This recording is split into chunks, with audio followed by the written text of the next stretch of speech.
Guys, happy Wednesday to everybody.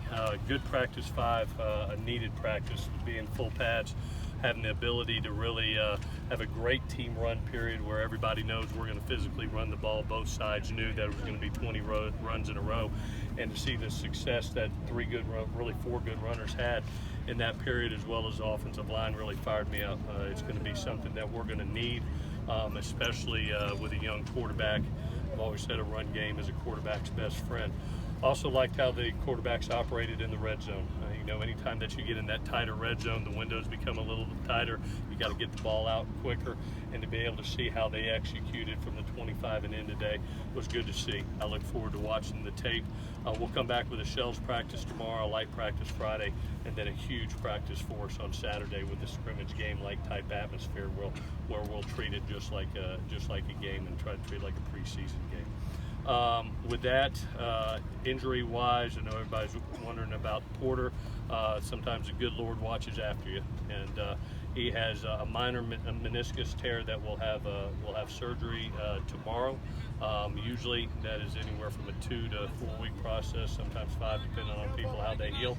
We'll get that done tomorrow, get it cleaned up, that there's no ligament damage, and knowing Porter, I know he'll rehab the heck out of it. If you remember, Rasheem Green had this, played in about 2 weeks. Jane had it over the spring, took him about 3.5 weeks to get back. So we'll see where it is, but no ligament damage, which was great news. Good Lord's watching after the Trojans. With that, I'll answer any questions that you have.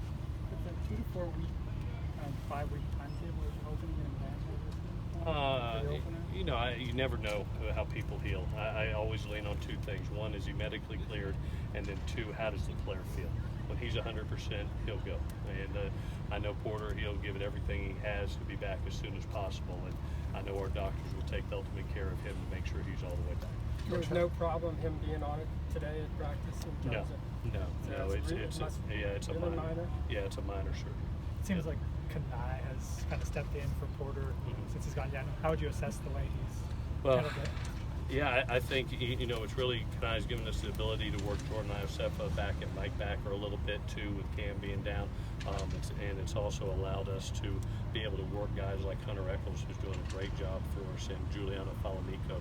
I think about those edge guys right now, those young ones, and they're really coming on, and we need them too, because to be able to have that depth and stay fresh where we can roll, you're going to have a Kanai and a Giuliano and a Hunter really come on for us, and so it's good to see Kanai doing what he's doing. He's way ahead of the game for a true freshman. Coach, how difficult is it the quarterback's going to make it for you to make that decision? They made it hard today. They were throwing touchdowns, which was really nice. I'm really looking forward to watching the tape. Obviously, it wasn't perfect today, but it was for practice 5, and it's your first full pad practices, and you're getting the ball out on time. The ball's being completed. You really didn't see any critical error today, which was good to see. I'm pleased. Now I'm going to go watch the tape, and hopefully I'm still pleased after. About the flags, what do you? It always happens. That's why we bring in the referees early, so guys get reality checks.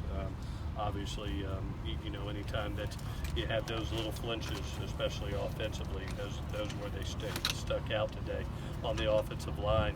You get that first time you're in full pads, you're ready to hit somebody, you also have the discipline to have to be on side. So we'll have the referees out as often as we can when we get in full pads to be able, so they know the reality of situations.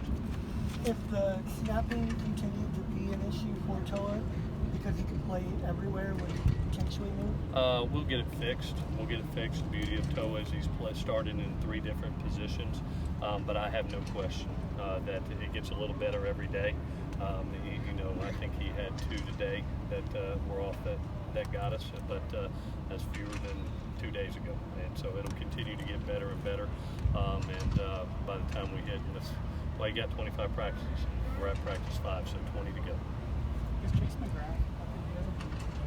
Yeah, so he's got a little bit of a groin. We're being preventative. If you remember last year, he had that groin injury. We don't want to overkick him right now. He's really strong. Plus, we got Michael Brown, who needs that work also. Coming off an ACL, and is really hitting it really good. So to be able to have that depth at that position is actually a plus to where we were last year. I think about in games, we were sitting on the 20-yard line with with Chase, and he's really hurting, but we had nobody else, and so we're having to decide whether to go for it on fourth down or try to edge in a field goal. Right now, to be able to have those two guys kicking at a high level like they're doing is an added bonus. Is that a little surprise that Michael is where he is now? I think it's a credit. I think it's a credit to him as well as our medical team. To be able to have that a year out. Basically it did it early in the season last year, and to be right now, and he was perfection today. So really hitting the ball strong. He looks confident and good for him. He looks last year being the freshman year, really coming into this year with a healthy leg and confidence. He looks really good. I know you guys are being cautious with Cam and Achilles, but is there kind of a timetable on when you think I tell you what, with hamstrings, you never want to come back too soon, because if you end up popping one, it could be 4 to 6 weeks. They're even worse than some of the other injuries they have, because you can't come back as a skilled athlete. So we'll be overly cautious there until they're 100%. We won't push that issue, because if you pop one, it's a month. Is everything all right with Devin Williams? He was on the side. Yeah, just a little bit tight in his lower half, and freshman for his first time, getting a lot of reps, and these type of practices. Just needed a day to get off his legs just a little bit, and hopefully we'll get him back by Saturday so he can get some live work. How do you think Stephen Carr looked? He looked really good. To be able to have the long run he did not look tentative when running in between the tackles, and then you see what he can do on pass routes. He's dynamic of catching the ball out of the backfield, catching 2 touchdowns today. I thought was great. So really nice practice by him, and he will continue to get better. I was proud of the backs today. That's what we're going to have is to have that running back by committee that just pounds and pounds and pounds and takes pressure off the quarterback.